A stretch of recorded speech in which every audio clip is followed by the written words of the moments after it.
차가운 공기가 진성그룹의 회장 저택 다이닝룸을 감돌았다. 시간은 이미 저녁 9시를 넘기고 있었다.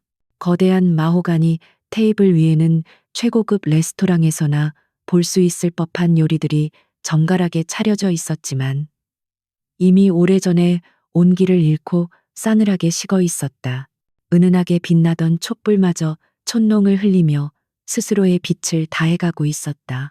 그 테이블의 상석, 강지훈 회장의 자리 맞은편에 신혜원이 앉아 있었다. 5년 전 이 집의 안주인이 된 여자. 하지만 지난 5년간 단 한 번도 이 집의 진정한 주인으로 인정받지 못한 여자. 그녀는 값비싼 실크드레스를 입고 있었지만 그 모습은 마치 정교하게 만들어진 인형처럼 아무런 감정도 드러내지 않았다. 오늘은 그들의 5번째 결혼 기념일이었다. 그리고 예상대로 남편인 강지훈은 자리에 없었다. 저택의 거실 한쪽에 걸린 거대한 텔레비전 화면에서는 방금 시작된 저녁 뉴스가 흘러나오고 있었다. 화면 속에서는 진성그룹이 주최하는 자선재단 행사가 화려하게 중계되고 있었다. 카메라 플래시가 쉴 새 없이 터지는 가운데 위풍당당한 모습의 강지훈이 연단에 서 있었다.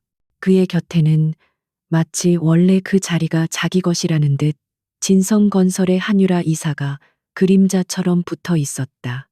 한유라, 지적이고 아름다운 외모, 뛰어난 경영 능력으로 강지훈의 가장 유능한 파트너이자 세상 모든 가십지의 표지를 장식하는 그의 공공연한 연인이었다. 혜원은 소리 없는 텔레비전 화면을 무감각하게 바라보았다.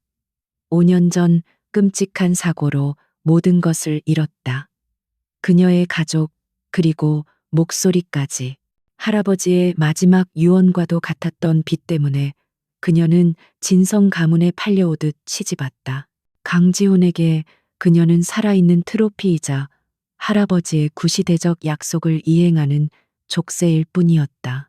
그녀는 천천히 자리에서 일어섰다. 그녀의 움직임에는 어떤 망설임이나 분노도 담겨 있지 않았다. 오직 얼음장 같은 결심만이 느껴졌다. 그녀는 테이블 끝 강지훈이 앉았어야 할 빈자리로 걸어갔다. 차갑게 식어버린 스테이크가 담긴 접시 위에 그녀는 하얀색 서류 봉투 하나를 조용히 올려놓았다. 자정이 훨씬 넘은 시각 현관문이 열리는 둔탁한 소리가 정막을 깨뜨렸다. 강지훈은 넥타이를 거칠게 풀어헤치며 집 안으로 들어섰다. 최고급 와인과 한유라의 은은한 샤넬 향수가 뒤섞인 냄새가 그의 슈트에서 풍겨나왔다. 그는 오늘 밤 또 하나의 거대한 프로젝트를 성공적으로 마무리 지었다. 기분이 최고조에 달해야 했지만 집에 들어서는 순간 불쾌한 침묵이 그를 짓눌렀다. 아직도 안 치운 건가?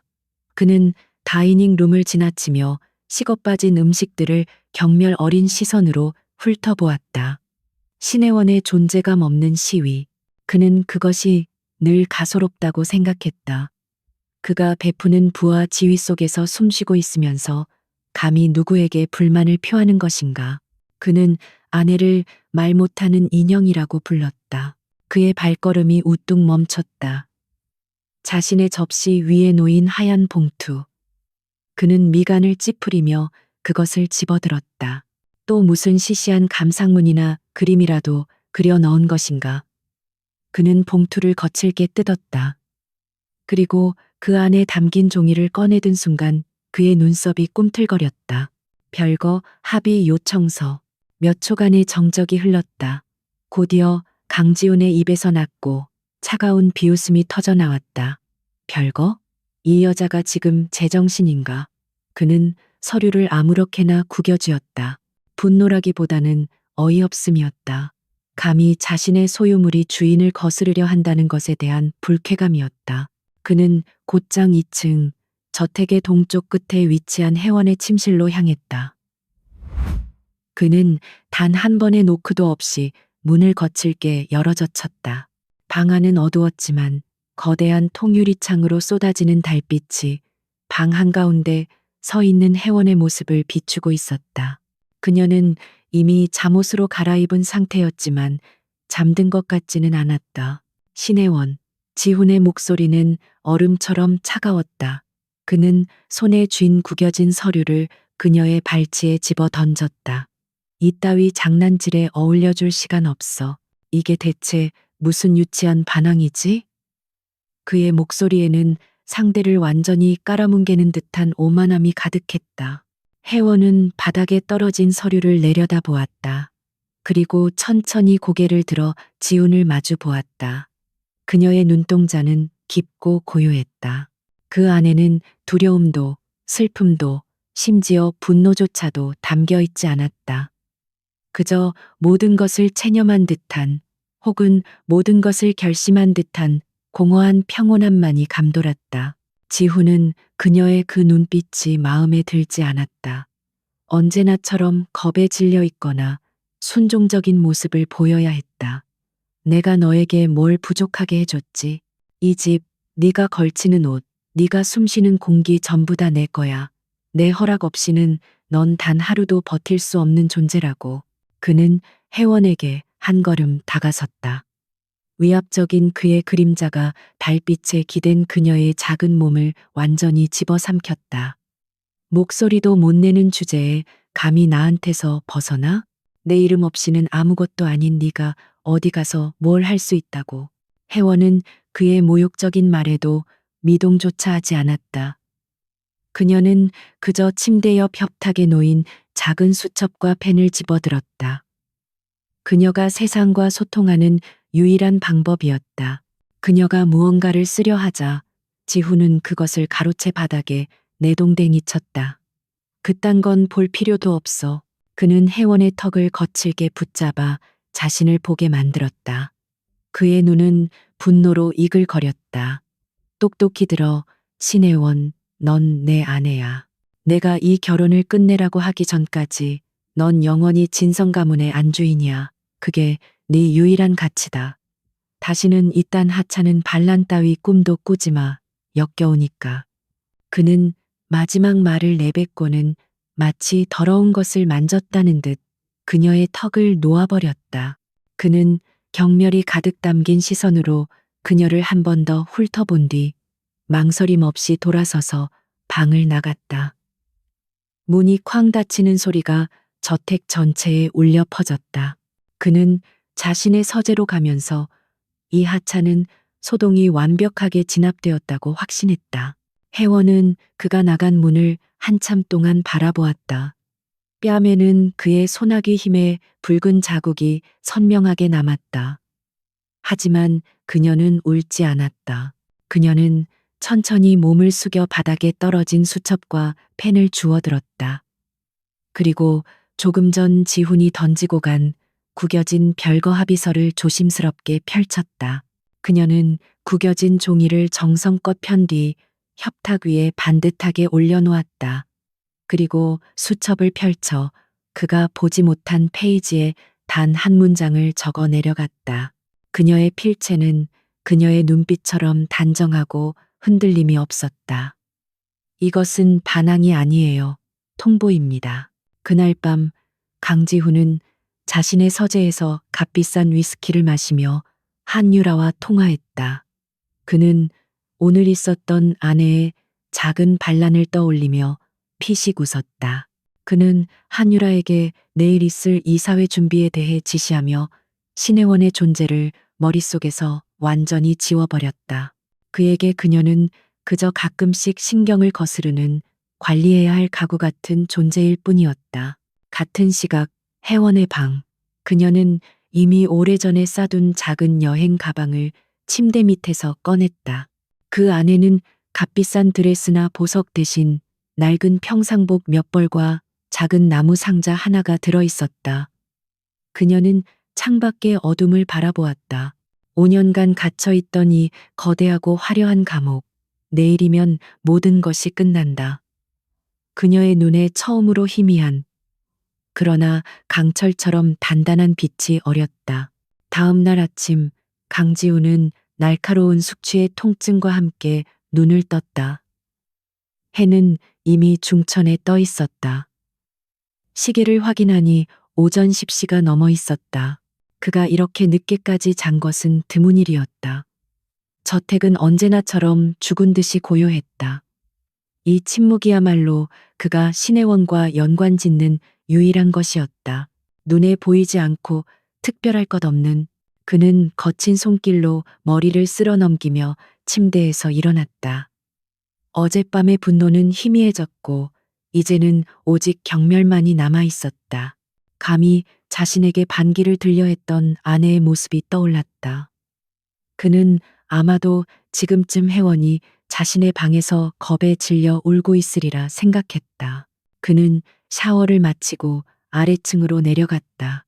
텅 빈 다이닝 룸에는 어젯밤의 처참한 광경이 그대로 남아 있었다. 식어빠진 음식과 녹아내린 촛농, 집안일을 총괄하는 오집사가 아직 정리를 하지 않은 것이었다. 지훈의 미간이 좁혀졌다. 이 저택의 규칙이 무너진 것은 처음이었다. 오집사, 그가 날카롭게 외쳤다. 잠시 후 오집사가 주방에서 황급히 튀어나왔다. 그녀의 얼굴에는 당혹감과 알 수 없는 두려움이 서려 있었다. 회장님, 일어나셨습니까? 그녀는 감히 지훈의 눈을 마주치지 못하고 고개를 숙였다. 이 꼴이 뭐지? 왜 아직도 치우지 않은 거야? 지훈의 목소리에는 질책이 가득했다. 그게 사모님께서 오늘 아침 일찍 저에게 휴가를 주셨습니다. 그리고 오 집사는 말끝을 흐렸다. 그리고 사모님께서 떠나셨습니다. 아주 이른 새벽에 짐을 가지고 나가셨습니다. 오 집사의 목소리가 기어 들어갔다. 지훈은 순간 자신이 잘못 들었나 싶었다. 떠났다고? 그녀가? 그는 실소를 터뜨렸다. 휴가라도 갔나 보지. 시끄럽게 굴지 말고 당장 치워. 하지만 무언가 석연치 않은 기분이 그의 발목을 잡았다.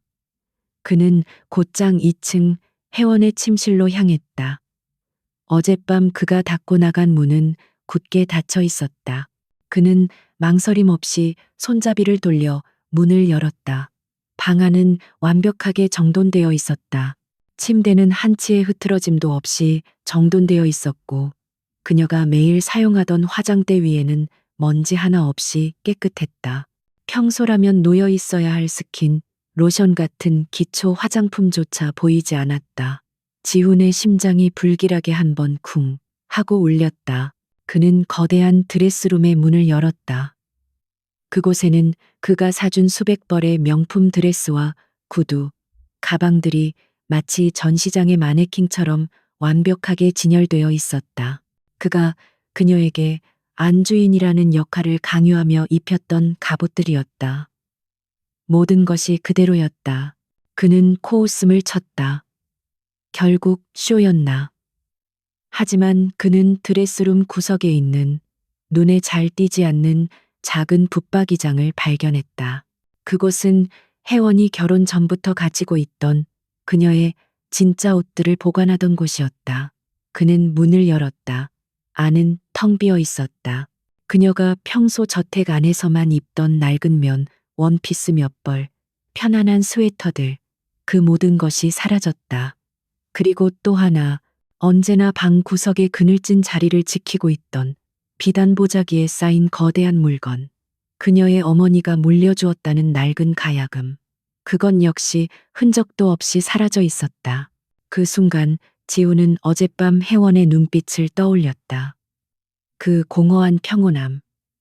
그것은 체념이 아니라 모든 준비를 마친 자의 고요함이었다. 그는 주먹을 불끈 쥐었다. 분노가 다시 치밀어 올랐다.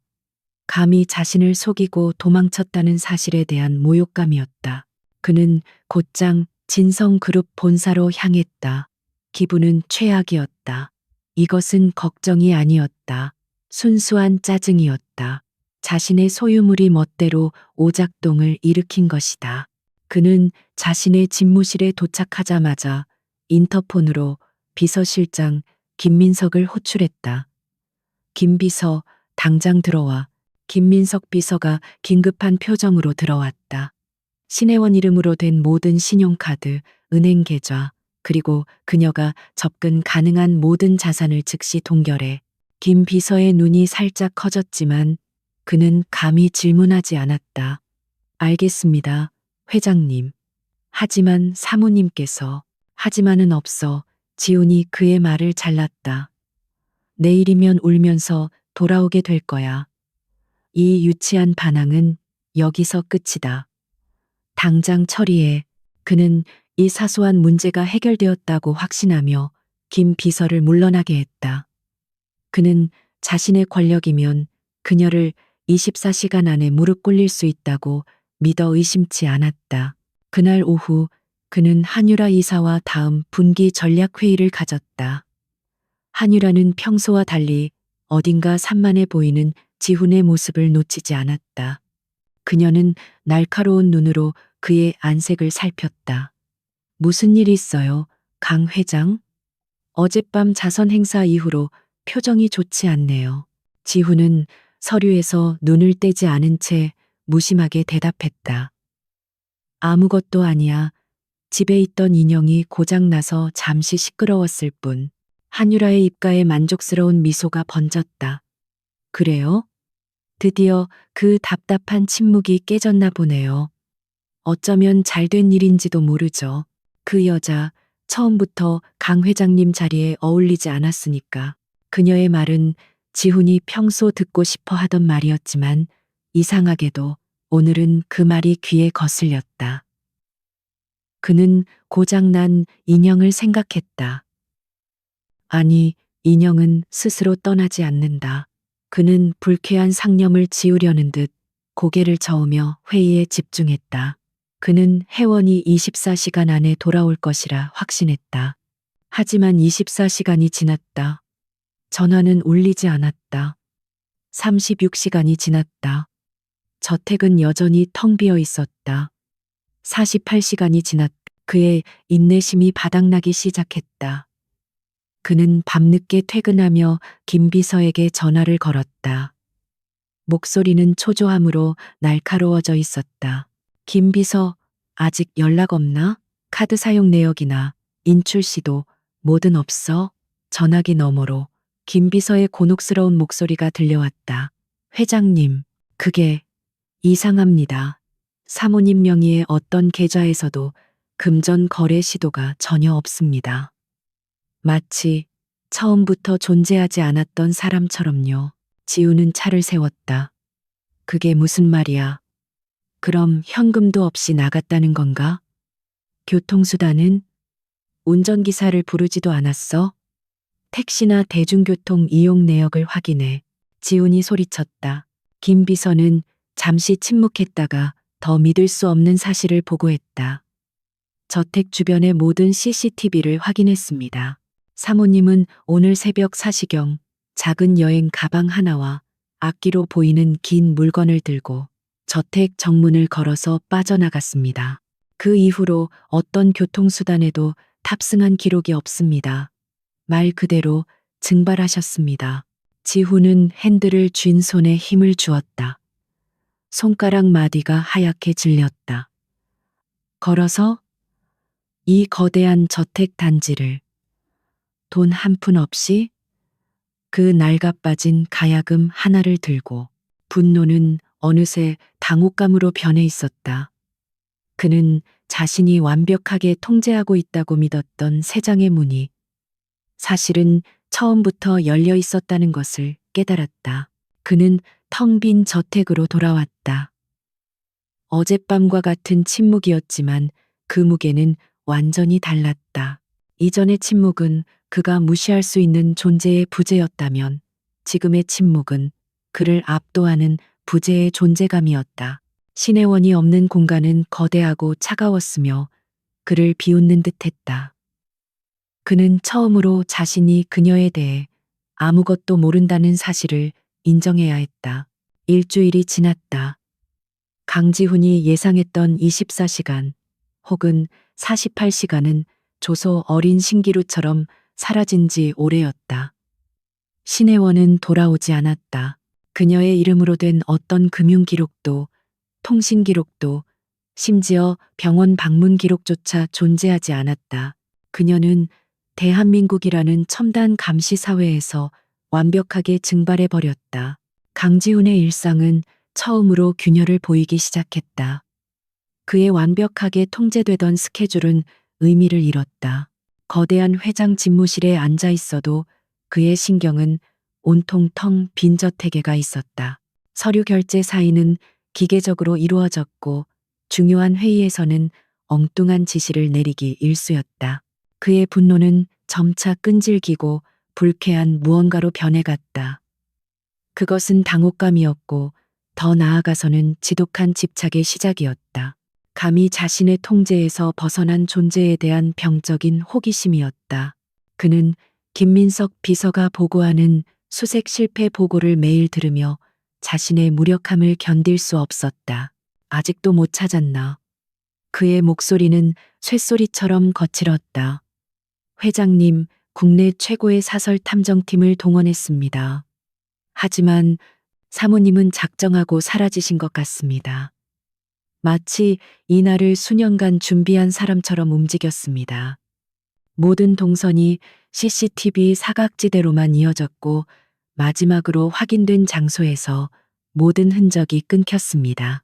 지우는 책상을 내리쳤다. 준비를 해. 그 여자가 돈 한 푼 없이. 말이 되지 않았다. 그가 알던 신혜원은 온실 속의 식물, 그 이상도 이하도 아니었다. 스스로는 아무것도 결정하지 못하고 그저 순응하며 살아가는 존재. 적어도 그는 그렇게 믿었다. 그날 밤 그는 다시 텅 빈 저택으로 돌아왔다. 이 공간을 가득 메우던 침묵은 이제 그를 조롱하는 거대한 괴물처럼 느껴졌다. 그는 술병을 들고 곧장 혜원의 방으로 향했다. 그는 자신이 경멸에 마지 않던 그 공간을 처음으로 제대로 둘러보기 시작했다. 그는 서랍을 열었다. 텅 비어 있었다. 옷장도 화장대도. 그녀가 이 집에 살았다는 흔적은 오직 그가 사준 값비싼 물건들 뿐이었다.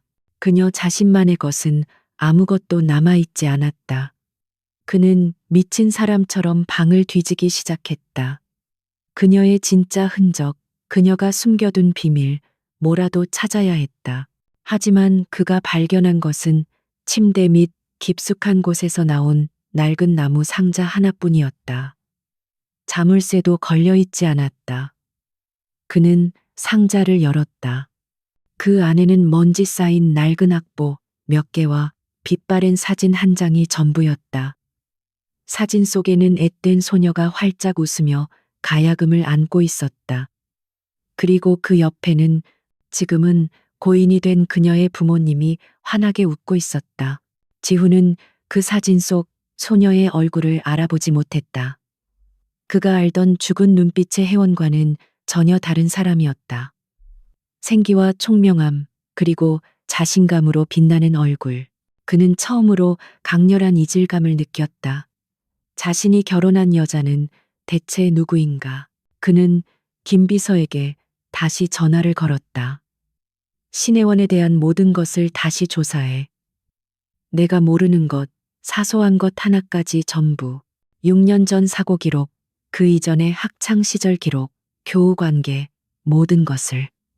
그의 목소리는 집착으로 떨리고 있었다. 이틀 후 김 비서는 두꺼운 보고서 파일을 그의 책상 위에 올려놓았다. 보고서의 첫 장을 넘기는 순간 지훈의 눈동자가 흔들렸다. 신혜원, 국악계의 천재, 17세 최연소 대통령상 수상, 차세대 명인을 이을 가야금 신동. 수많은 기사 스크랩과 평론가들의 극찬이 이어졌다. 그는 태블릿으로 김 비서가 함께 첨부한 영상 파일들을 열었다. 7년 전 세종문화회관 대극장. 조명 아래 홀로 앉은 앳된 혜원이 가야금 위에 손을 올렸다. 그리고 연주가 시작되는 순간 지훈은 숨을 멈췄다. 그것은 연주가 아니었다. 폭풍이었고 불꽃이었다. 열정적이고 격렬하며 때로는 애절하게 울부짖는 선율이 스피커를 뚫고 흘러나왔다. 그는 화면 속의 혜원을 넋놓고 바라보았다. 저토록 강렬한 눈빛, 저토록 열정적인 영혼. 그가 5년간 인형이라고 불렀던 그 여자라고는 도저히 믿을 수 없었다. 그는 다음 파일로 넘어갔다. 6년 전, 빗길 교통사고. 일가족 참변, 유일한 생존자 신혜원 양. 현장에서 실어증 증세. 보고서는 건조하게 사실을 나열했다. 트럭 운전사의 졸음운전. 그녀의 부모는 현장에서 즉사. 그녀는 차체에 갇혀 부모의 시신과 함께 3시간 만에 구조되었다. 물리적인 부상은 경미했으나 그녀는 그날 이후 단 한마디도 하지 못했다. 극심한 외상 후 스트레스 장애로 인한 시민성 실어증. 그녀의 목소리는 사고 현장의 빗소리와 금속이 찢어지는 소리 속에 영원히 묻혀버렸다. 지훈은 손에 든 보고서를 거의 구겨쥘 뻔했다. 그리고 마지막 장. 그와 그녀의 결혼. 그는 이 결혼이 할아버지의 뜻이었다는 것은 알았지만 그 이유를 깊이 파고들지 않았다. 보고서에는 진성그룹의 창업주이자 그의 할아버지인 강 회장이 과거 파산 직전에 신혜원의 할아버지에게 결정적인 도움을 받았던 은혜에 대해 적혀 있었다. 신혜원의 할아버지는 그 대가로 단 하나만을 바랐다. 만약 내 후손에게 무슨 일이 생긴다면 자네 가문이 지켜주게. 사고로 고아가 되고 목소리까지 잃은 마지막 핏줄, 혜원. 지훈의 할아버지는 임종 직전 그 빚을 갚기 위해 지훈에게 그녀와의 결혼을 명했다. 그것은 보호라는 이름의 족쇄였다. 지훈은 자신이 한 짓을 깨달았다. 그는 할아버지의 유언을 이행했지만 그것을 보호가 아닌 소유로 받아들였다. 그는 비극의 생존자를 구한 것이 아니라 자신의 화려한 세장에 가둬두고 경멸했다. 그녀가 잃어버린 목소리, 그녀가 묻어버린 과거. 그는 단 한 번도 그것에 대해 물어본 적이 없었다. 그의 집착은 이제 다른 방향으로 흐르기 시작했다. 더 이상 자신의 통제력을 회복하기 위한 추적이 아니었다. 그는 자신이 파괴하고 무시했던 그 천재 신혜원을 찾아야만 했다. 그녀가 왜 5년이나 침묵하다가 하필 지금 떠났는지 알아야 했다. 그때 집무실 문이 열리고 한유라 이사가 들어왔다. 그녀는 지훈의 책상 위에 흩어져 있는 신혜원의 과거 자료들을 보고 노골적으로 불쾌한 표정을 지었다. 강 회장, 아직도 그 여자 때문에 이러고 있는 거예요? 집 나간 아내 때문에 회사가 흔들리는 꼴 우습지 않아요? 지훈은 천천히 고개를 들었다.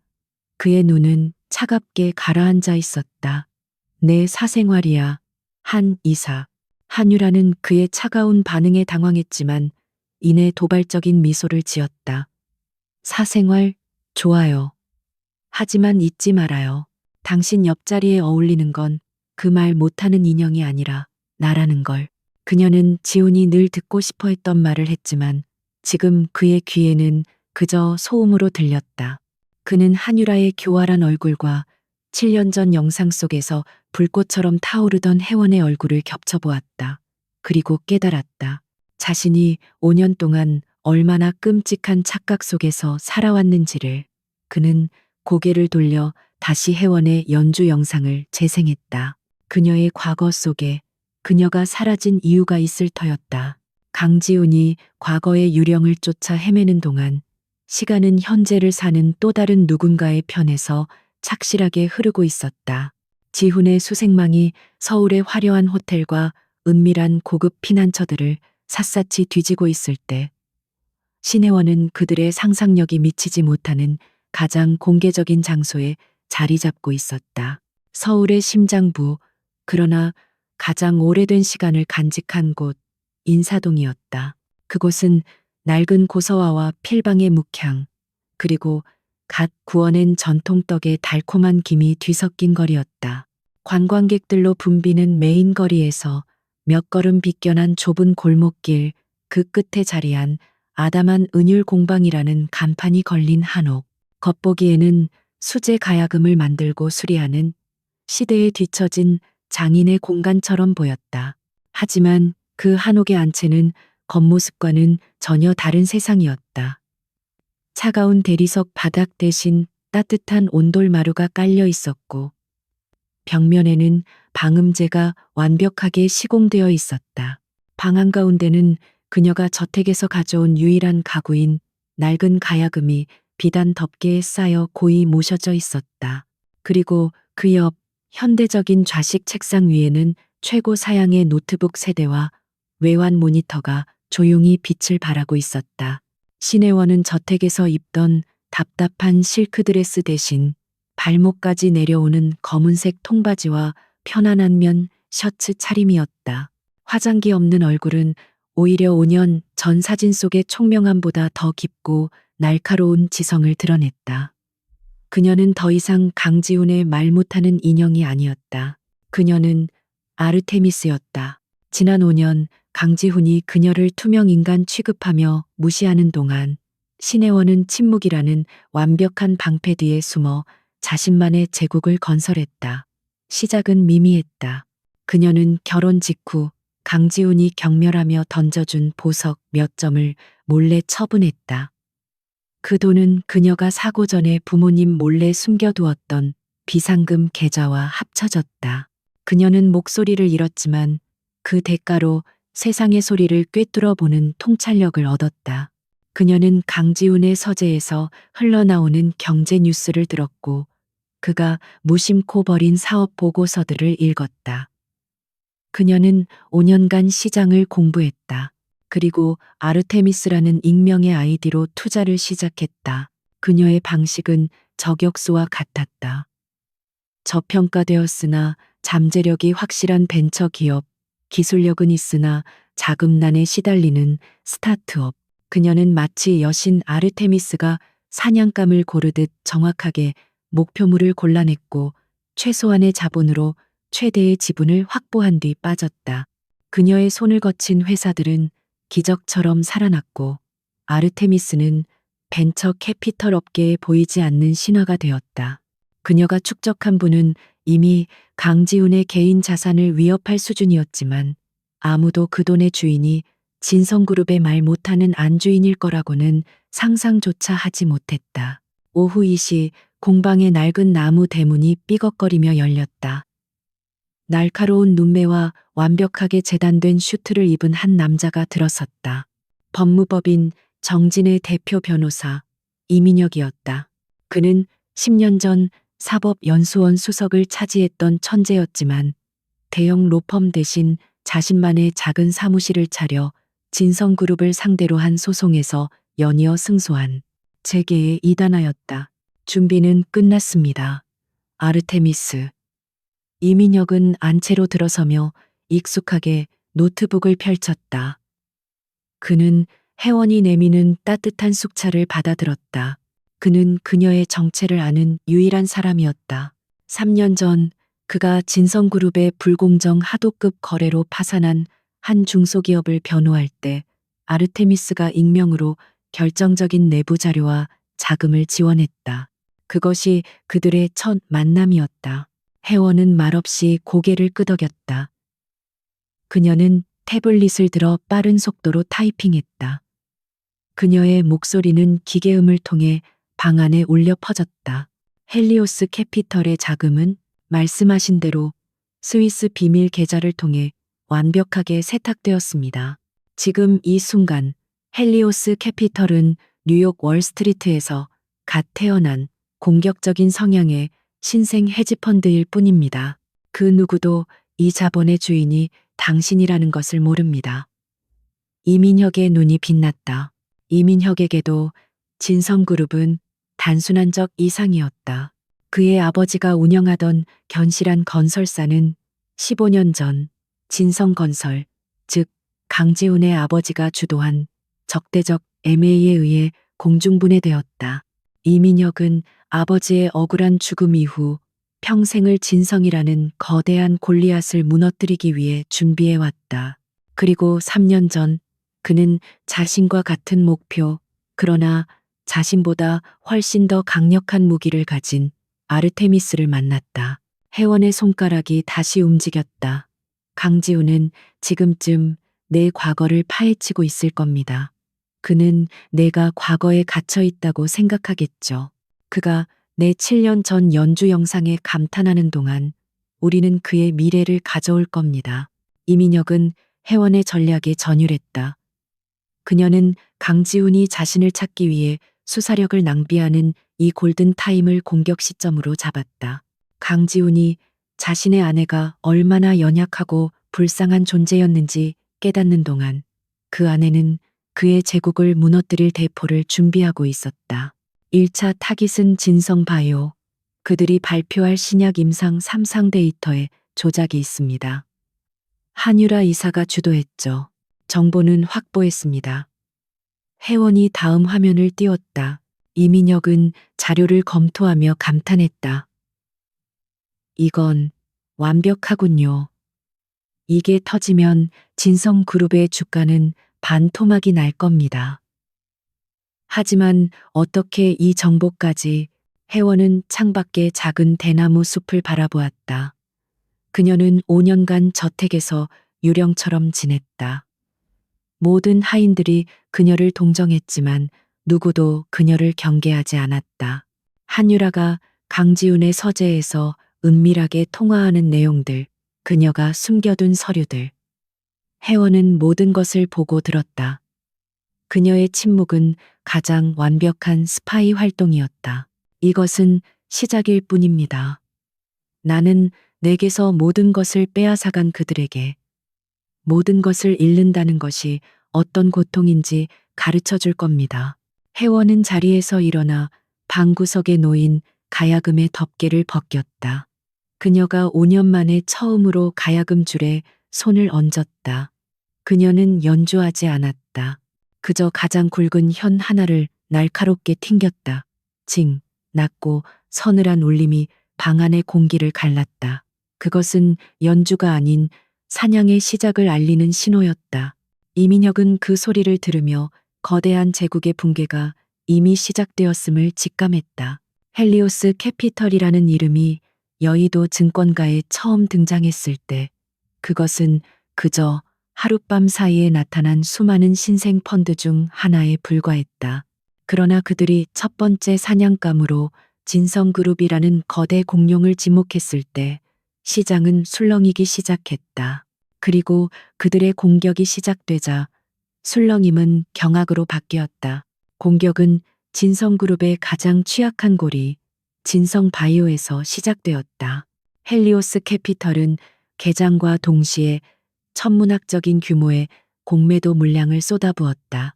그와 동시에 뉴욕의 한 저명한 신용평가 기관에서 진성바이오의 신약 임상 3상 데이터에 대한 의문을 제기하는 긴급 보고서가 발표되었다. 보고서의 내용은 충격적이었다. 헬리오스 측은 혜원과 민혁이 확보한 한유라가 조작한 내부 데이터를 정확하게 짚어내며 임상 결과가 치명적인 부작용을 은폐하기 위해 부풀려졌다고 주장했다. 시장은 즉각 반응했다. 진성바이오의 주가는 개장 10분 만에 하한가로 추락했다. 강지훈은 긴급 이사회 도중이 소식을 접했다. 그의 얼굴은 얼음장처럼 차갑게 굳어졌다. 헬리오스 캐피털? 그게 대체 어디서 굴러먹던 놈들이지? 당장 자금 출처와 배후를 알아내. 그리고 바이오 측은 즉각 반박 자료를 준비해. 하지만 상황은 그의 통제를 벗어나고 있었다. 진성바이오의 주가 폭락은 쓰나미처럼 진성그룹의 다른 계열사들로 번져나갔다. 진성건설, 진성중공업, 심지어 가장 견실하다고 평가받던 진성전자까지. 그룹 전체의 시가 총액이 단 하루 만에 수조 원 증발했다. 이것은 단순한 주가 공격이 아니었다. 진성그룹의 신용도 자체를 무너뜨리려는 조직적인 사냥이었다. 한유라는 자신의 집무실에서 패닉 상태에 빠졌다. 임상 데이터 조작은 그녀가 자신의 입지를 다지기 위해 독단적으로 진행한 일이었다. 강지훈의 묵인하에 이루어졌지만 책임은 오롯이 그녀의 몫이었다. 말도 안 돼. 이 정보가 어떻게 생 거지? 이건 나하고 연구소장 외에는 아무도. 그녀는 미친 듯이 전화를 돌려 주가 방어를 지시했지만 헬리오스의 자금력은 상상을 초월했다. 그들은 마치 진성그룹의 자금 운용 현황을 손바닥 보듯 꿰뚫고 있는 듯했다. 진성 측이 방어 자금을 투입하는 족족 헬리오스는 더 거대한 물량으로 그들을 짓눌렀다. 강지훈은 밤늦게까지 이어지는 비상대책회의에서 처음으로 적수의 존재감을 느꼈다. 헬리오스의 공격 패턴은 매우 정교하고 치밀했다. 그들은 진성그룹 각 계열사 간의 복잡한 순환 출자 구조, 그리고 그 구조 속에 숨겨진 가장 약한 재무적 연결고리만을 정확하게 타격했다. 이건 단순한 헤지펀드의 공격이 아니야. 지훈이 낮게 읊조렸다. 그의 머릿속에 기시감이 스쳤다. 이 방식은 마치 완벽한 전략을 짜고 정확한 타이밍에 방아쇠를 당기는 저격수와 같았다.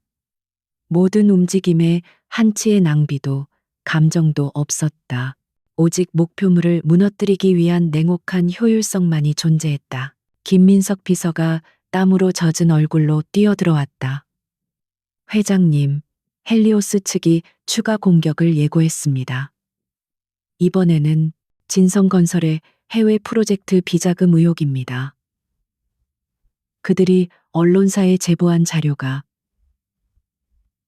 저희가 지난주에 작성한 내부 감사 보고서와 일치합니다. 강지훈은 자리에서 벌떡 일어났다.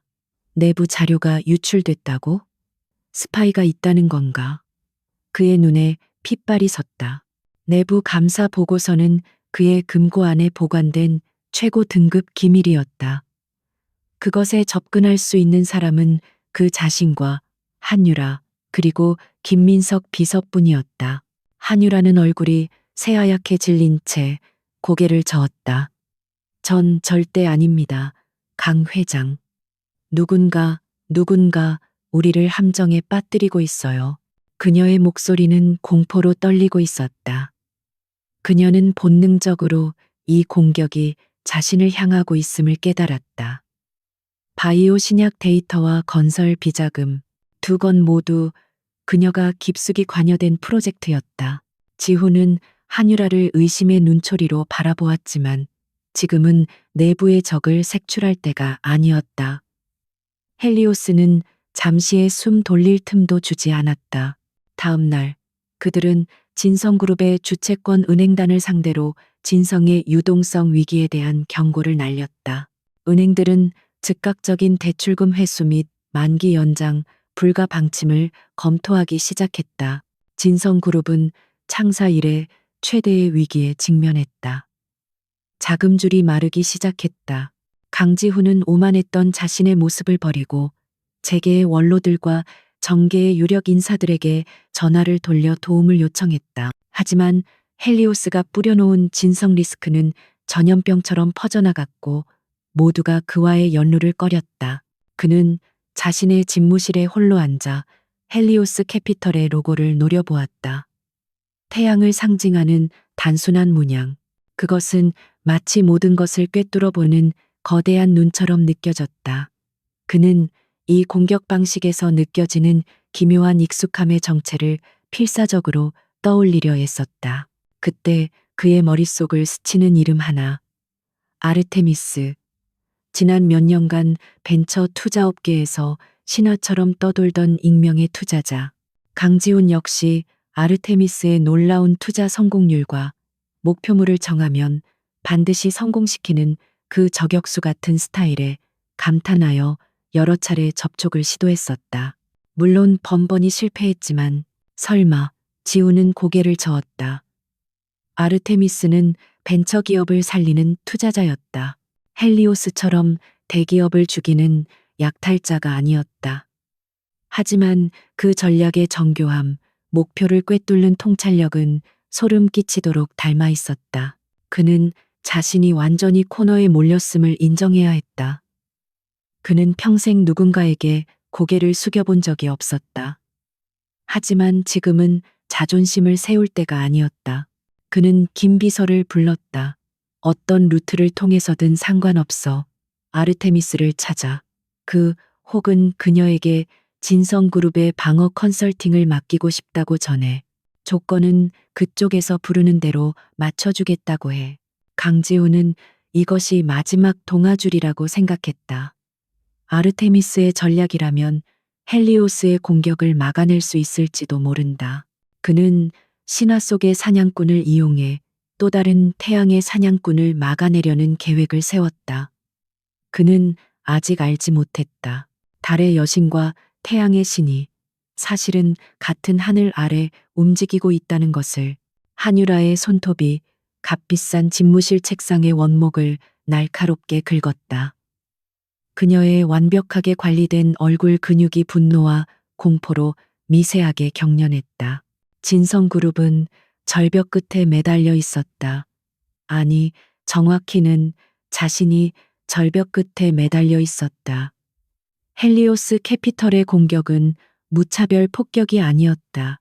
그것은 그녀 한유라의 비리와 야망의 궤적을 정확하게 따라오는 유도 미사일이었다. 진성 바이오의 데이터 조작, 진성 건설의 비자금. 모두 그녀가 강지훈의 묵인 혹은 무관심을 방패 삼아 자신의 제국을 구축하기 위해 저지른 일들이었다. 그런데 지금 그 모든 것이 부메랑이 되어 돌아오고 있었다. 그녀는 강지훈을 바라보았다. 그는 비상대책회의를 주재하고 있었지만 그의 영혼은 다른 곳에 가 있었다. 강지훈은 변했다. 지난 일주일 신혜원이 사라진 이후로 그는 완전히 다른 사람이 되어 있었다. 이전에 그는 냉혹하고 오만한 폭군이었지만 적어도 예측은 가능했다. 그의 모든 관심은 오직 진성과 성공에만 있었다. 하지만 지금의 그는 불안정했다. 한유라는 그가 밤늦게 집무실에 남아 자신이 그토록 경멸하던 그 말 못하는 인형의 과거 연주 영상을 넉나간 사람처럼 보고 있는 것을 몇 번이나 목격했다. 신혜원의 그늘조차 밟기 싫어하던 남자가 이제 와서 그 여자의 과거에 집착하고 있었다. 그것은 한유라에게 단순한 질투를 넘어선 위협으로 다가왔다. 강지훈의 마음이 흔들리고 있었다. 그가 약해지고 있었다. 그리고 지금 이 최악의 위기 상황에서 그는 헬리오스를 막아낼 방패로 아르테미스라는 정체불명의 유령을 찾고 있었다. 한유라는 깨달았다. 강지훈은 지금 현실을 직시하지 못하고 있다. 그는 자신을 보호해주지 않을 것이다. 위기가 닥치면 그는 진성그룹을 살리기 위해 기꺼이 자신을 제물로 바칠 것이다. 이대로 죽을 순 없어. 한유라의 중얼거림은 거의 짐승의 으르렁거림에 가까웠다. 그녀는 강지훈의 그늘 아래서 10년을 버텼다. 그의 연인이자 가장 유능한 수하로서 이 거대한 제국의 절반은 자신이 일군 것이라 자부했다. 이 모든 것을 잃을 수는 없었다. 강지훈이 침몰하는 배라면 그녀는 가장 먼저 탈출해야 했다. 아니, 차라리 그 배를 침몰시키는 파도에 합류하는 편이 나았다. 그녀의 눈에 탐욕과 배신이 뒤섞인 광기가 어렸다. 그녀는 강지훈이 신혜원의 행방을 쫓느라 그리고 아르테미스라는 신기루를 쫓느라 자신을 감시할 여력이 없다는 것을 알았다. 이것은 위기이자 완벽한 기회였다. 그녀는 자신의 모든 인맥과 정보력을 동원해 헬리오스 캐피털과의 접촉선을 수소문하기 시작했다. 그것은 불가능에 가까운 일이었다. 헬리오스는 유령처럼 움직였다. 하지만 한유라 역시 밑바닥부터 기어 올라온 여자였다. 그녀는 재계의 가장 어두운 곳에서 활동하는 기업 브로커에게 막대한 돈을 찔러주었다. 헬리오스에게 전해 진성의 내부자가 그들에게 성문을 열어줄 제안을 하고 싶다고. 이틀 후 그녀는 암호화된 일회용 메신저를 통해 단 하나의 좌표를 받았다. 내일 밤 11시 스위스 제네바의 한 은행 지하 프라이빗 룸에서 화상 연결이 이루어질 것이라는 내용이었다. 그녀는 즉시 비행기에 몸을 실었다. 강지훈에게는 유럽 투자자들을 만나러 간다고 둘러댔다.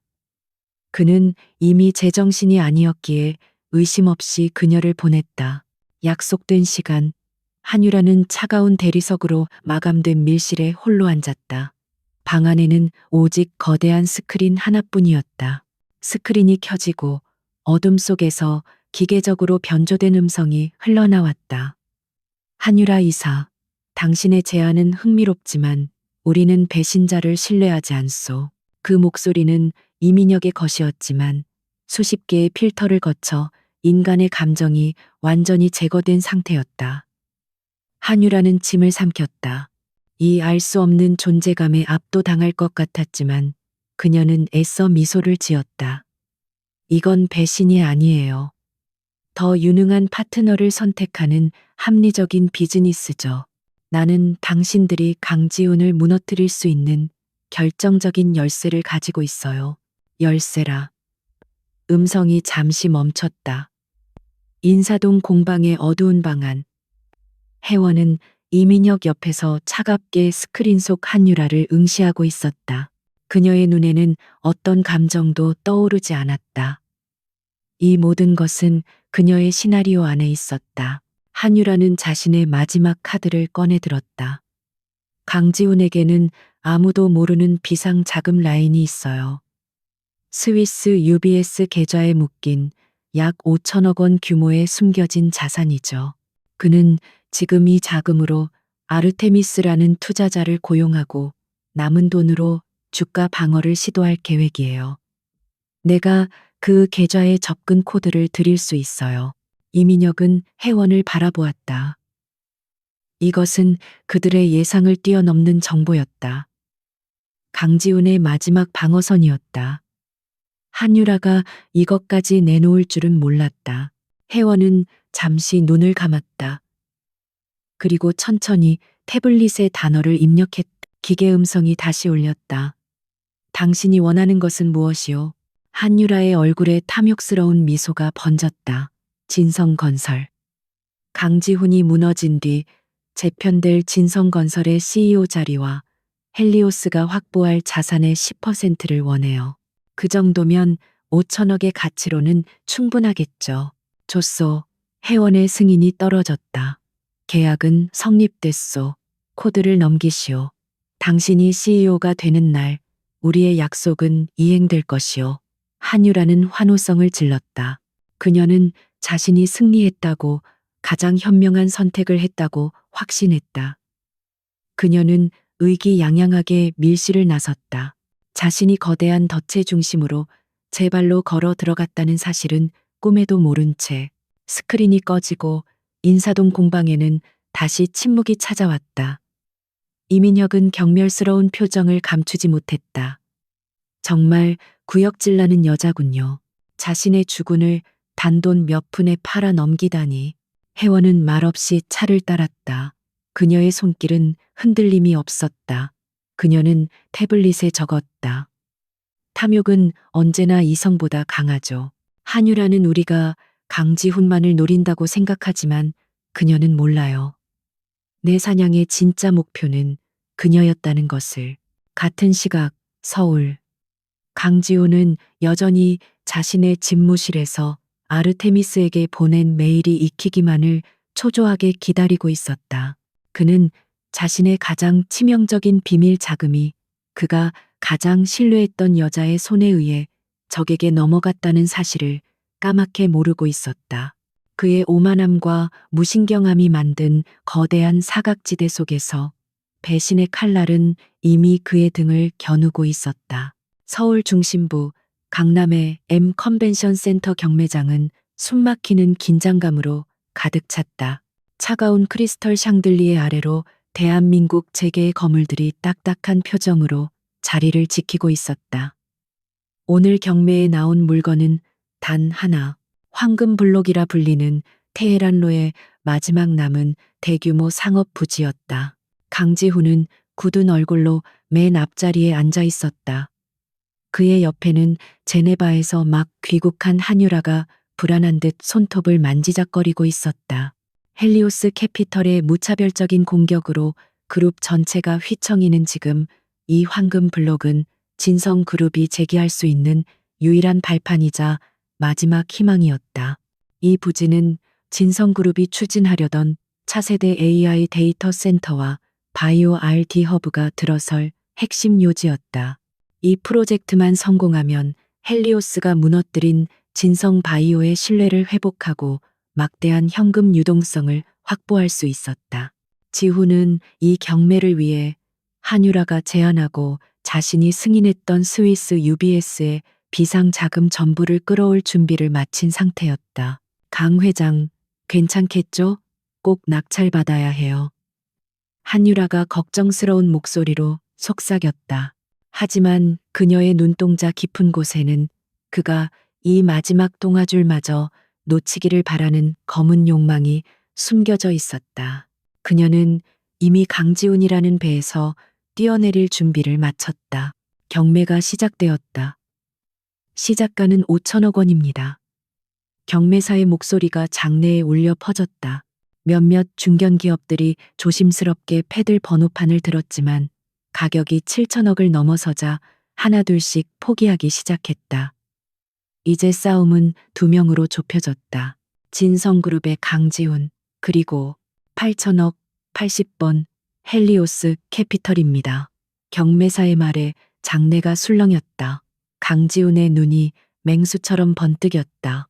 헬리오스, 감히 자신의 제국을 짓밟고 있는 그 정체불명의 적, 그들의 대리인으로 나온 것은 뜻밖의 인물이었다. 법무법인 정진의 이민혁 변호사. 강지훈은 이민혁을 알고 있었다.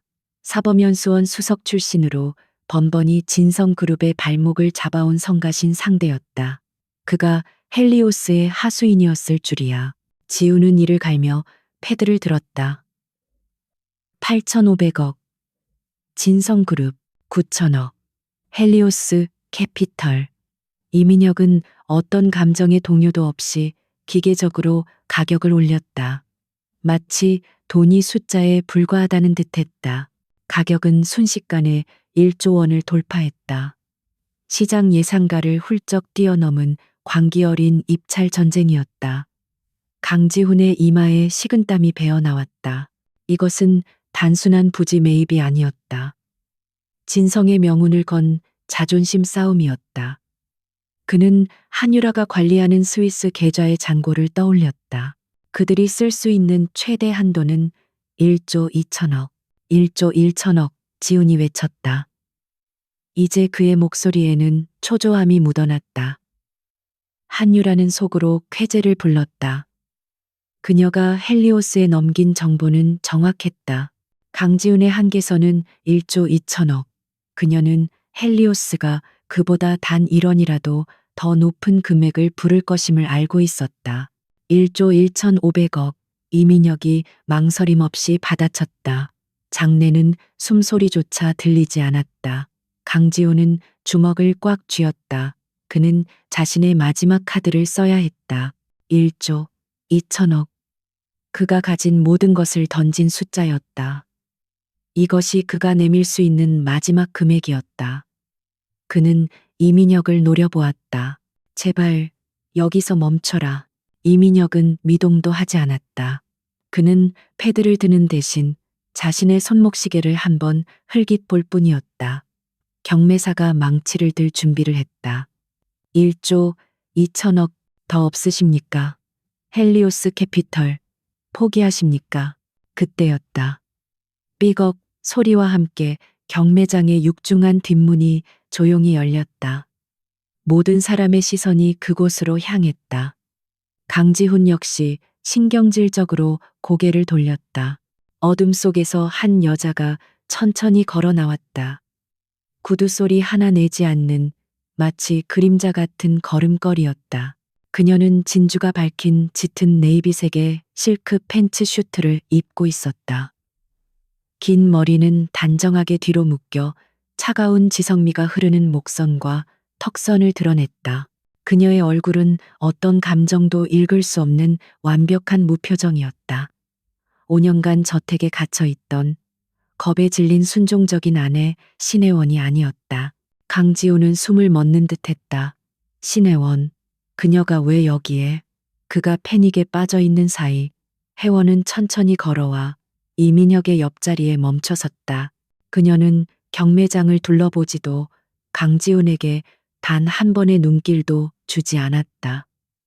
그녀의 시선은 오직 경매사에게만 고정되어 있었다. 경매사가 다시 물었다. 최종 확인합니다. 1조 2천억 더 없으십니까? 혜원은 움직이지 않았다. 다만 그녀의 가늘고 하얀 손가락이 이민혁의 팔을 가볍게 한 번 톡 하고 두드렸다. 그것은 신호였다. 이민혁은 그제야 기다렸다는 듯 조용히 패드를 들어 올렸다. 1조 3천억. 장내는 경악으로 폭발했다. 1조 3천억. 강지호는 자리에서 벌떡 일어날 뻔했다. 불가능했다. 그는 모든 자금을 쏟아부었다. 그에게는 더 이상 10억 원도 남아있지 않았다. 그는 이민혁을 본 것이 아니었다. 그는 이민혁 옆에 서서 모든 것을 지휘하는 듯한 아내 신혜원을 보고 있었다. 1조 3천억, 1조 3천억 원입니다. 진성그룹 추가 입찰 없으십니까? 경매사가 지훈을 바라보았다. 지훈은 입술을 깨물었다. 피맛이 느껴졌다. 그는 아무 말도 할 수 없었다. 그저 망연자실하게 자신의 아내였던 그 여자를 바라볼 뿐이었다. 땅, 땅, 땅, 망치 소리가 울려 퍼졌다. 황금블록 최종가 1조 3천억 원. 80번 헬리오스 캐피털에 낙찰되었습니다. 환호성도 박수 소리도 없었다. 오직 강지훈의 세계가 무너지는 소리만이 들렸다. 그는 다리가 풀려 의자에 주저앉았다. 그때 그의 주머니에서 휴대폰이 진동했다. 그가 지난 며칠간 애타게 답장을 기다렸던 아르테미스에게 보냈던 그 암호화된 메일의 회신이었다. 그는 떨리는 손으로 메시지를 확인했다. 귀하의 제안은 거절합니다. 무너질 운명의 탑에는 손대지 않는 것이 나의 원칙입니다. 지훈의 눈동자가 지진이라도 난 듯 흔들렸다. 그는 메시지 창을 든 채 천천히 고개를 들었다. 경매장을 빠져나가기 위해 몸을 돌리는 신혜원의 차가운 옆모습이 보였다. 아르테미스의 거절 메시지, 헬리오스의 마지막 일격, 그리고 그 중심에 서 있는 신혜원. 퍼즐 조각이 맞춰지는 것이 아니었다. 거대한 망치가 그의 머리를 내리쳐 그가 알던 세상을 산산조각 내는 순간이었다. 그가 구원자로 찾던 아르테미스와 그의 제국을 파괴한 헬리오스가 그가 5년간 말 못하는 인형이라 경멸했던 그의 아내 신혜원이라는 단 한 사람이라는 것을. 신혜원. 그의 입에서 공기 빠지는 소리 같은 신음이 새어나왔다. 혜원은 그 소리를 들었지만 돌아보지 않았다. 그녀는 승리자로서 당당하게 경매장을 빠져나갔다. 강지우는 텅 빈 경매장에 홀로 남아 자신의 오만이 만들어낸 완벽한 파멸을 마주해야 했다. 경매장이 차가운 혼돈 속에 가라앉는 동안 강지우는 마비된 다리를 이끌고 M 컨벤션 센터를 뛰쳐나왔다. 그의 머릿속은 아르테미스, 헬리오스, 그리고 신혜원이라는 세 개의 이름이 뒤엉켜 폭발하고 있었다. 뇌가 현실을 받아들이기를 거부했다. 말 못하는 인형. 그가 5년간 경멸하고 무시했던 존재. 그 존재가 그의 제국을 무너뜨린 거대한 배후였다.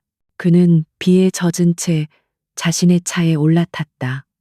김비서, 당장 정진의 이민혁 변호사 사무실 위치 알아내. 아니, 그놈이 지금 어디 있는지 실시간으로 추적해. 수단 방법 가리지 마. 그의 목소리는 분노가 아닌 공포에 가까운 절규였다. 그는 답을 들어야 했다. 왜? 하지만 김 비서의 보고는 절망적이었다.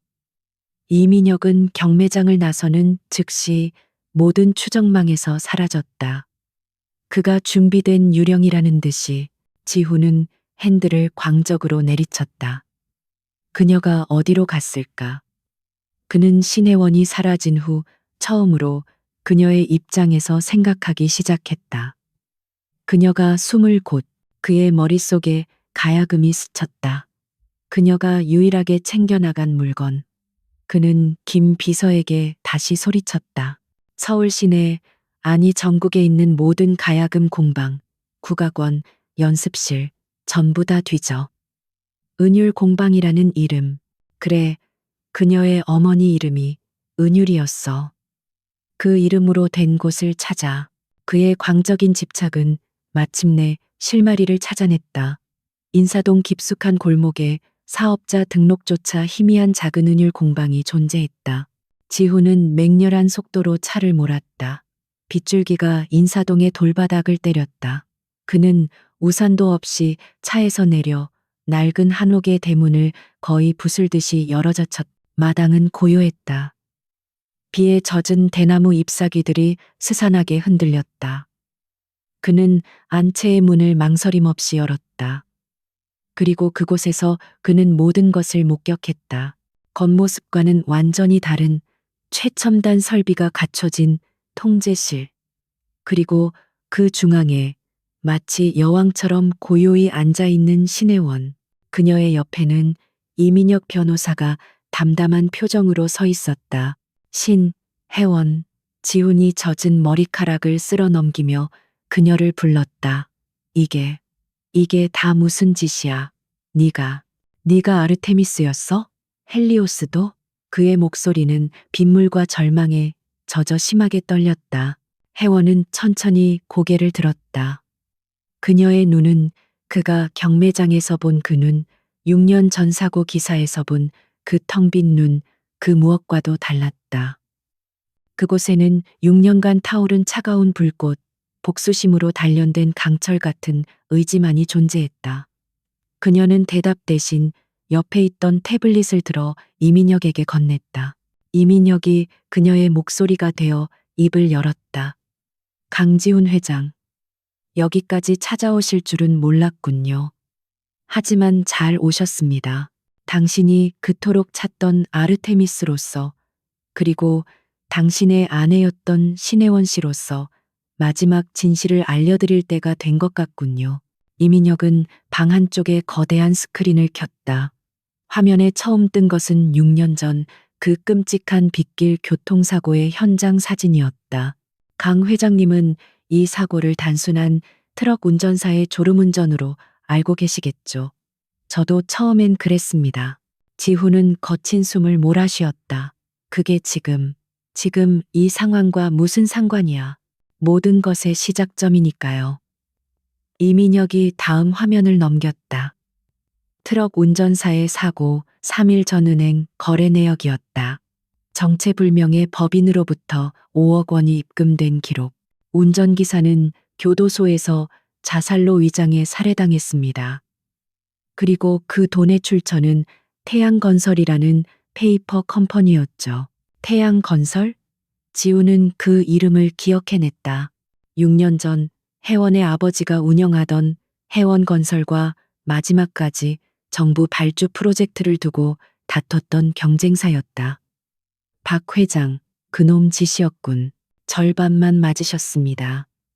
이민혁의 목소리가 차가워졌다. 그는 다음 자료를 띄웠다. 그것은 놀랍게도 진성그룹의 6년 전 내부 보고서였다. 태양건설 및 혜원건설 관련 리스크 분석. 그리고 그 보고서의 작성자란에는 당시 진성건설의 전략기획팀 과장이었던 한유라의 이름이 선명하게 찍혀 있었다. 지훈의 심장이 멈추는 듯 했다. 한유라가? 그게 왜? 한유라 이사는 당시 두 회사를 모두 예의주시하고 있었습니다. 그녀는 태양건설의 박 회장이 혜원건설을 무너뜨리기 위해 극단적인 계획을 세우고 있다는 것을 눈치챘습니다. 혜원은 스크린을 노려보았다. 그녀의 눈동자가 그날의 기억으로 격렬하게 흔들렸다. 이민혁이 말을 이었다. 한유라는 그것을 막지 않았습니다. 오히려 방조하고 유도했습니다. 그녀는 박 회장에게 혜원 씨 부모님의 정확한 이동 동선과 그들이 탑승한 차량의 안전 결함 정보를 익명으로 흘렸습니다. 그녀는 사고가 일어나기를 바랐던 겁니다. 거짓말, 그럴 리가 없어. 유라가 왜, 지훈이 포효했다. 왜일까요? 혜원이 처음으로 직접 움직였다. 그녀는 태블릿을 빼앗아 들고 직접 타이핑을 시작했다. 기계음이 그녀의 분노를 대신 토해냈다. 그녀는 2마리 토끼를 잡을 계획이었으니까요. 아버지가 사라지면 혜원건설은 무너집니다. 그리고 그녀는 태양건설 박 회장의 살인교사라는 치명적인 약점을 손에 쥐게 되죠. 화면이 바뀌었다. 사고 직후 한유라가 태양건설의 박 회장을 은밀하게 만나는 CCTV 영상이었다. 음성은 없었지만 박 회장이 공포에 질려 무릎을 꿇는 듯한 모습이 선명했다. 한유라는 그 약점을 이용해 태양건설을 헐값에 집어삼켰습니다. 그리고 무주공산이 된 혜원건설의 프로젝트까지 모두 진성그룹으로 가져왔죠. 당신 아버님은 그리고 막 경영에 참여하기 시작한 당신은 한유라가 단 한 번의 MA로 2 경쟁사를 동시에 제거한 경영 천재라고 극찬했겠죠. 그녀의 그 화려한 성공 뒤에 내 가족의 피가 묻어 있다는 것은 꿈에도 모른 채 지우는 뒷걸음질 쳤다. 그는 벽에 등을 기댔다. 다리에 힘이 풀렸다. 그가 알던 모든 것이 부정당했다. 한유라의 가장 빛나는 업적, 진성그룹의 성장의 발판이 살인교사 위에 세워진 것이었다. 나는 사고 현장에서 3시간 동안 갇혀 있었어요. 혜원의 기계음이 지독한 고통으로 떨렸다. 나는 들었어요. 구조대가 오기 전 한유라가 현장에 왔던 것을, 그녀가 박 회장과 통화하며 마무리가 깨끗하다고 말하는 것을. 그 목소리가 내 목소리를 앗아갔어요. 그녀는 충격으로 말을 잃었다. 그녀는 유일한 생존자였지만 가장 끔찍한 목격자였다. 당신 할아버지가 나에게 결혼을 제안했을 때 나는 받아들였어요. 도망칠 곳이 필요했으니까. 그리고 가장 완벽한 복수를 준비할 시간이 필요했으니까. 당신의 저택, 한유라가 매일 드나드는 그 사자의 굴이 나에게는 가장 안전한 방패였어요. 지훈은 무너져 내렸다. 그는 자신이 5년간 한 짓을 깨달았다. 그는 아내를 보호한 것이 아니었다. 그는 아내의 원수, 자신의 가족을 피로 물들인 괴물과 한 침대에서 웃고 떠들며 정작 피해자인 아내는 인형이라 부르며 경멸했다. 혜원이 그에게 다가왔다. 그녀는 지훈의 눈앞에 태블릿을 들어 보였다. 나는 진성그룹을 무너뜨리려는 게 아니었어요. 나는 내 가족을 죽인 한유라를 그 껍데기에서 끌어내려 했을 뿐이에요. 당신이 만든 그 철옹성 같은 권력 안에서 그녀는 법의 심판을 받지 않았으니까. 헬리오스의 모든 공격이 왜 한유라가 관여된 프로젝트에만 집중되었는지 그제야 모든 것이 이해되었다. 지훈은 고개를 들었다. 그의 눈에는 더 이상 분노가 남아있지 않았다. 오직 끝을 알 수 없는 절망과 한 여자에 대한 지독한 죄책감만이 남아있었다. 차가운 비가 그친 인사동의 공방 안, 공기는 무겁게 가라앉아 있었다. 강지훈은 자신이 딛고 선 세계가 통째로 무너져 내리는 것을 느꼈다. 그가 경멸했던 아내가 그의 가장 신뢰했던 연인에게 복수하기 위해 5년간 완벽한 가면을 쓰고 있었다. 이 모든 진실 앞에서 그의 오만함은 산산조각 났다.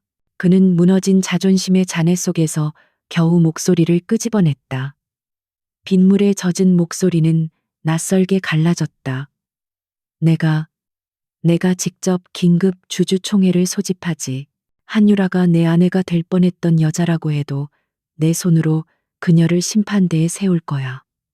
그것이 내가 당신에게 할 수 있는 유일한 속죄다. 이민혁은 혜원을 바라보았다. 이것은 그들의 시나리오에 없던 가장 극적인 변수였다. 복수의 대상이 스스로 칼을 내어준 셈이었다. 혜원은 말없이 지훈을 응시했다. 그의 눈에는 더 이상 분노나 오만이 없었다. 오직 자신을 향한 지독한 혐오와 그녀를 향한 감히 용서받을 수 없는 죄책감만이 남아 있었다. 혜원은 천천히 고개를 끄덕였다. 복수의 마지막 장은 그렇게 가장 뜻밖의 동맹과 함께 시작되었다. 다음 날 진성그룹 타워의 최상층 이사회 회의실은 살얼음판 같은 긴장감으로 가득 찼다. 헬리오스 캐피털의 공격으로 그룹의 주가가 연일 폭락하는 가운데 회장의 긴급 주주총회 소집은 사실상의 항복 선언이나 다름없었다. 주요 주주들과 채권단 그리고 이사진이 모두 모여 강지훈의 몰락을 지켜볼 준비를 하고 있었다. 한유라는 붉은색 파워 슈트를 입고 회의장에 들어섰다. 그녀는 초조했지만 동시에 승리를 예감했다. 그녀는 강지훈이 이 모든 사태에 책임을 지고 사임하거나 혹은 헬리오스 측에 백기를 들 것이라 예상했다. 그녀는 이미 헬리오스와 물밑 거래를 마쳤다고 믿고 있었다. 강지훈이 무너지면 다음은 자신의 차례였다. 그녀는 지훈을 향해 경멸과 승리가 뒤섞인 미소를 보냈다. 하지만 지훈은 그녀를 쳐다보지도 않았다. 그의 시선은 오직 회의실 입구에 고정되어 있었다. 정각 10시 회의실 문이 열리고 이민혁 변호사가 들어섰다. 그리고 그의 뒤를 따라 휠체어가 아닌 당당한 두 발로 신혜원이 걸어 들어왔다. 그녀의 명패에는 헬리오스 캐피털 수석 고문이라는 직함이 적혀 있었다. 장내가 순식간에 술렁였다. 저 여자는 회장님 부인 아니야? 말 못한다던? 한유라의 얼굴이 경악으로 굳어졌다.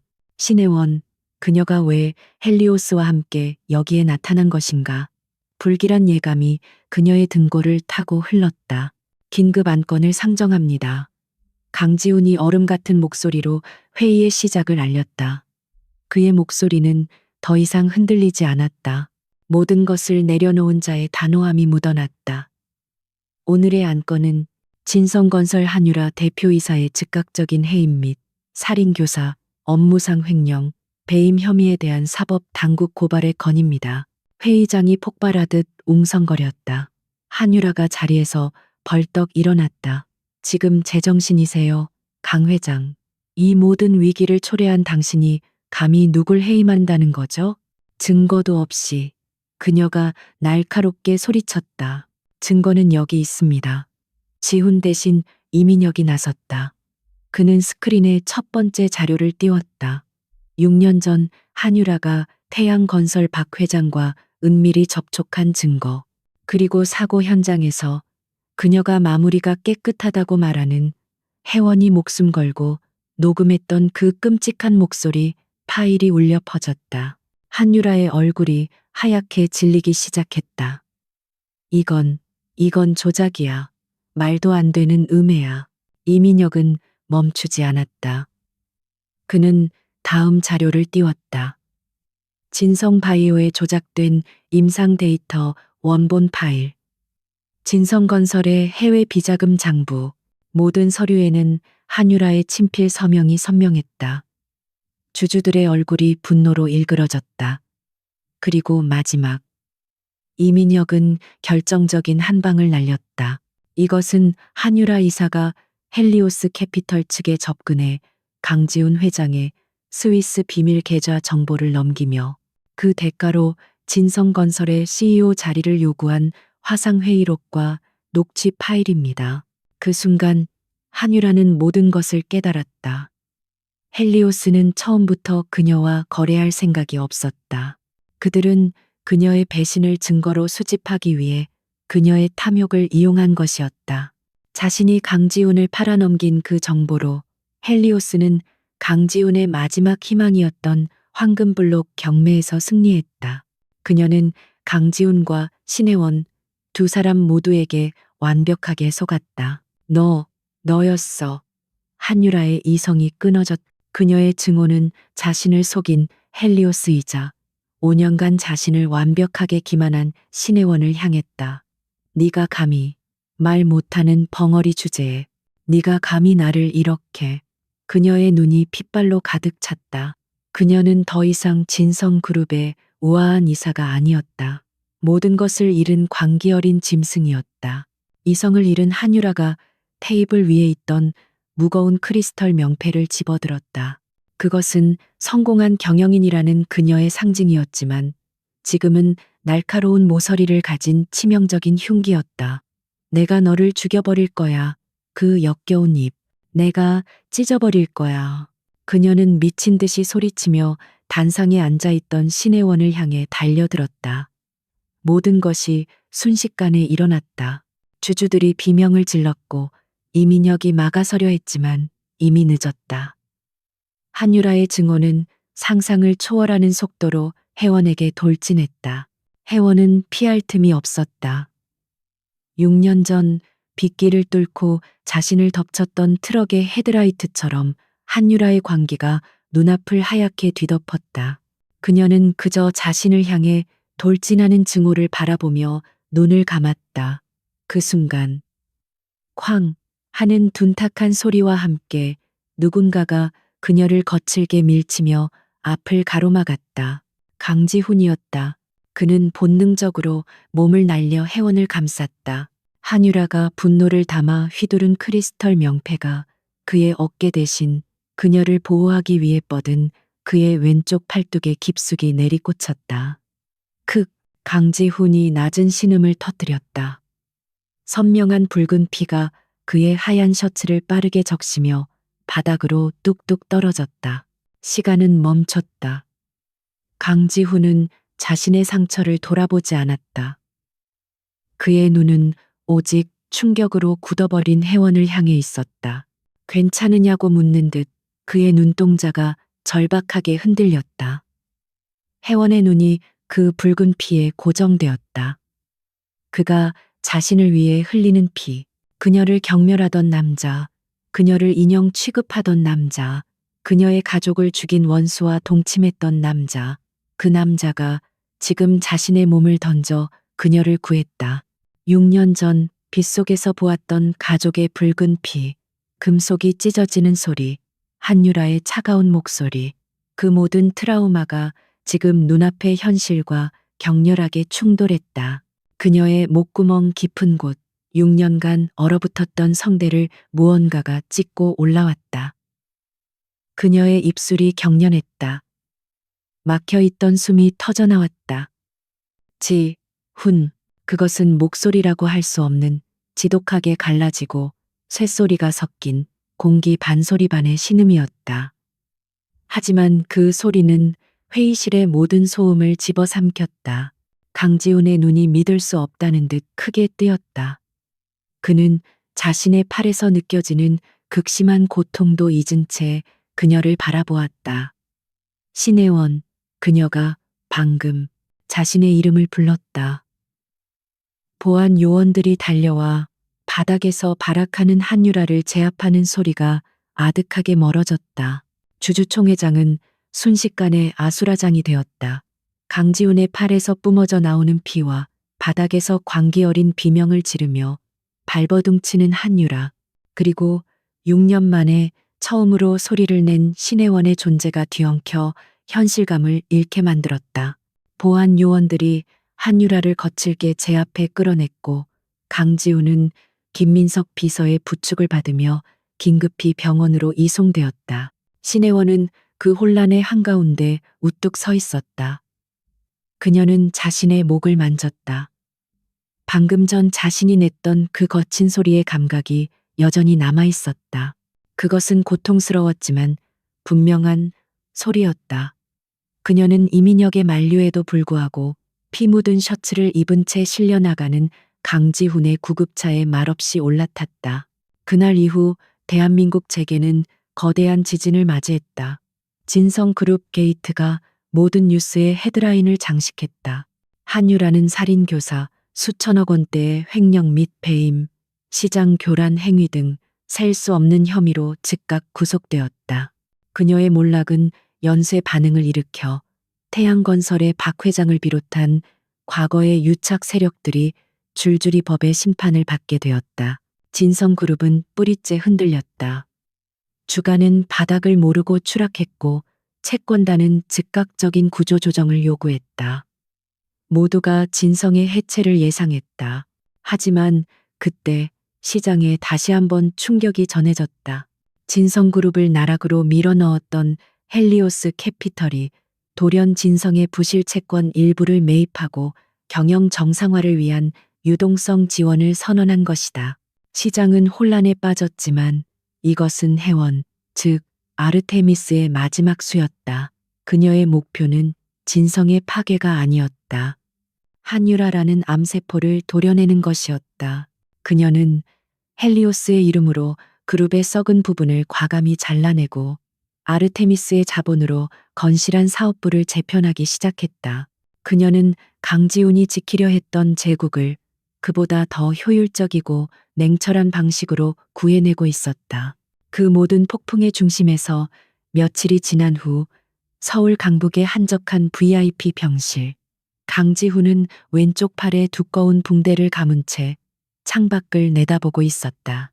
그의 팔은 신경 일부가 손상되었지만 다행히 재활을 통해 회복이 가능하다는 진단을 받았다. 그는 모든 것을 잃었다.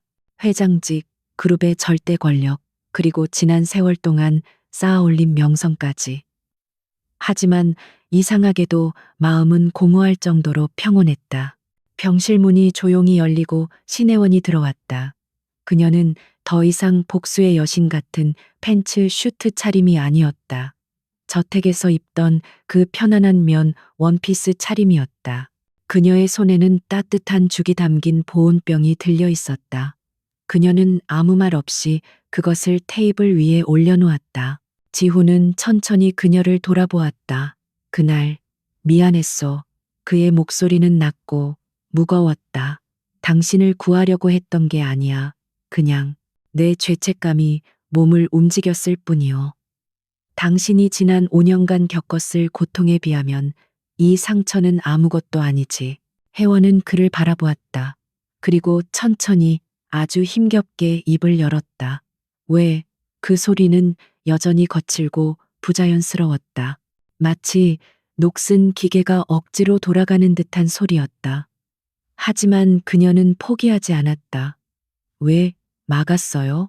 6년 만에 그녀가 스스로 내뱉은 첫 번째 문장이었다.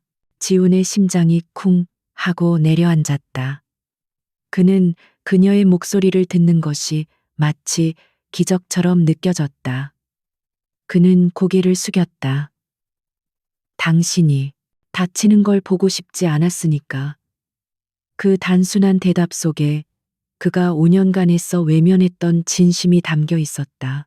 그날 이후 혜원은 본격적인 언어 재활 치료를 시작했다. 그것은 기적처럼 목소리가 돌아오는 동화 같은 과정이 아니었다. 6년간 굳어버린 성대 근육을 다시 깨우고 발음 하나하나를 갓난아기처럼 다시 배우는 고통스러운 투쟁이었다. 그녀는 매일 몇 시간씩 목이 쉬어라 소리를 내는 연습을 했고 지독한 두통에 시달렸다. 강지훈은 모든 경영권을 이민혁 변호사와 전문 경영인에게 넘긴 채 회장직에서 공식적으로 물러났다. 그는 더 이상 진성그룹의 주인이 아니었다. 그는 매일 병원 복도 끝 재활치료실 문 밖에서 몇 시간이고 서 있었다. 그는 감히 안으로 들어가지 못했다. 그저 멀리서나마 그녀의 고통스러운 노력을 지켜볼 뿐이었다. 그는 그녀가 가장 좋아하는 따뜻한 유자차를 사서 간호사 편에 몰래 들여보내거나 그녀가 연습할 때 볼 수 있도록 창밖 정원의 꽃을 가꾸는 것이 그가 할 수 있는 전부였다. 그는 자신이 그녀에게 준 상처가 너무 깊어 가까이 다가갈 자격조차 없음을 알고 있었다. 한 달이 지났다. 혜원의 목소리는 여전히 서툴렀지만 이제는 제법 또렷하게 의사를 전달할 수 있을 정도가 되었다. 그녀는 진성그룹의 경영권을 완전히 정상화시킨 후 헬리오스와 아르테미스의 지분 대부분을 사회에 환원했다. 그녀는 돈이나 권력을 위해 복수한 것이 아니었기 때문이다. 그녀는 오직 자신의 잃어버린 목소리와 가족의 명예를 되찾고 싶었을 뿐이다. 가을 햇살이 따뜻하게 내리쬐는 병원 옥상 정원. 혜원은 재활치료를 마치고 바람을 쐬고 있었다. 그때 한쪽 팔에 여전히 깁스를 한 지훈이 그녀에게 다가왔다. 그는 더 이상 값비싼 슈트 차림이 아니었다.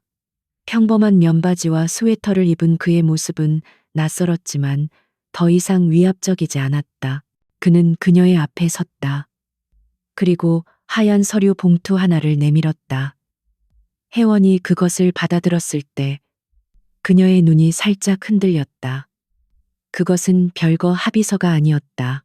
완벽하게 법적 효력을 갖춘 이혼 합의서였다. 그리고 남편 강지훈의 안에는 이미 도장이 찍혀 있었다. 이게 뭐예요?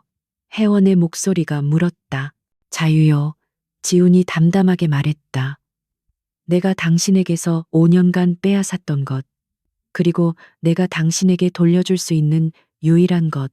당신은 복수를 끝냈고 목소리도 되찾았어. 더 이상 강지훈이라는 족쇄에 묶여 있을 이유가 없어. 그는 그녀를 똑바로 바라보았다. 그의 눈에는 그 어떤 집착이나 소유욕도 남아있지 않았다. 오직 깊은 참회만이 있었다. 나는 당신에게 용서받을 자격이 없소. 지난 5년간 내가 당신에게 저지른 짓은 평생을 속죄해도 모자랄 거요. 혜원은 서류를 쥔 손에 힘을 주었다. 이혼. 그녀가 5년간 그토록 바라던 단어였다. 하지만 지금 그것을 손에 쥐었을 때 그녀의 마음은 예상과 달리 복잡했다. 지훈은 한 걸음 물러섰다. 하지만 이것 하나만은 알아주시오. 그는 떨리는 숨을 내쉬었다. 나는 5년 전 천재 가야금 연주자 신혜원과 결혼한 것이 아니었소. 나는 그저 할아버지의 유언을 따랐을 뿐이오. 하지만 지금 내 앞에 서 있는 당신, 그는 자신의 깁스를 내려다보았다가 다시 그녀의 눈을 보았다. 나는 지난 한 달간 당신이라는 사람을 처음으로 제대로 보게 되었소. 당신의 고통, 당신의 의지, 그리고 당신의 힘을 나는 이제야 당신을 사랑하게 된 것 같소. 아니, 어쩌면 처음부터 사랑했지만 내 오만함이 그것을 인정하지 못했겠. 이 서류에 서명하고 나를 떠나시오. 그게 당신이 원하는 것이라면, 하지만 만약, 아주 만약에 당신이 이 모든 것을 잊고 새로 시작할 준비가 된다면, 그는 무너진 자존심을 모두 버리고 한 남자로서 간절하게 말했다. 진성그룹의 강지훈이 아니라 아무것도 가진 것 없는 강지훈으로서 당신의 마음을 처음부터 다시 얻을 수 있는 기회를 주시겠소? 이번에는 내가 당신을 지키는 사람이 되고 싶소. 당신이 허락한다면. 혜원은 오랫동안 그를 바라보았다. 그녀의 눈에는 많은 감정이 스쳐 지나갔다. 6년 전의 절망, 5년간의 분노, 그리고 지난 한 달간의 혼란. 그는 그녀의 삶을 망친 원수 중 한 명이었지만 동시에 그녀를 위해 기꺼이 피를 흘린 유일한 사람이기도 했다. 복수는 끝났다. 한유라는 감옥에서 죗값을 치를 것이고 그녀의 부모님도 이제는 편히 쉴 수 있을 터였다. 그녀는 손에 든 이혼 서류를 바라보았다. 그리고 다시 강지훈을 바라보았다. 그는 여전히 고개를 숙이지 않은 채 오만함이 아닌 진솔함으로 그녀의 대답을 기다리고 있었다. 그녀는 천천히, 아주 천천히 입을 열었다. 목소리가 아직 서툴러요. 제대로 말하려면 시간이 더 필요해요. 지훈의 눈이 흔들렸다. 그것은 거절이 아니었다.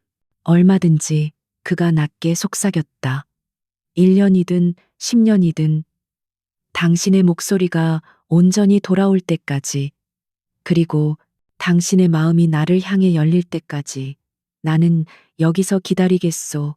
혜원은 그 말을 들으며 손에 쥔 이혼 서류를 천천히 반으로 접었다.